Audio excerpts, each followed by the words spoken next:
वक्त तक पता नहीं क्या सूरत हाल होती। राशि फरमाइए सर, ये जो महंगाई है इसे गवर्नमेंट कंट्रोल कर पाएगी या नहीं कर पाएगी? गवर्नमेंट महंगाई कर रही है, खुद कर रही है, उसके फैसलों की वजह से महंगाई हो रही है।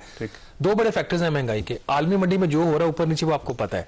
देखिए जो तेल की कीमतें आलमी मंडी में वो तो एक जगह पे जाके स्टेबल हो गई, बल्कि $2-4 कम हो रही है। मसला ये कि आपका रुपया आपके काबू नहीं आ रहा, तो इंपोर्टेड इन्फ्लेशन है। उसके बाद फिर आपने, जैसे हम पहले बात कर, IMF को भी खुश करना है, तो फिर आपने पेट्रोलियम मसनूआत के ऊपर टैक्सेस भी लगाने हैं। फिर बिजली भी कह रहे हैं ₹50 पाकिस्तान की हिस्ट्री में लग चुकी, लेकिन वो ज्यादा इसलिए नहीं है कि उसके ऊपर अभी 17% GST नहीं है। तो अगर GST भी डाल दे तो फिर वो ज्यादा हो जाती है। अभी जब GST लगेगा तो फिर ज्यादा हो जाएगी।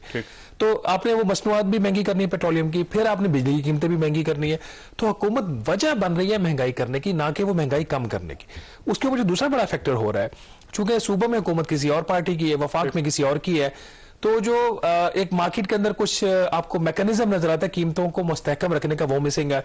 फिर जो आपने इंपोर्ट्स करनी है, इस मुल्क में अभी तक मतलब 12 पार्टियां मिलकर प्याज की कीमत नहीं कंट्रोल कर सकी।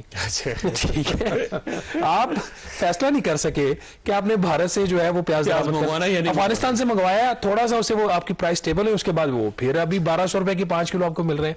तो जो हुकूमत ये प्याज काबू नहीं कर सकी।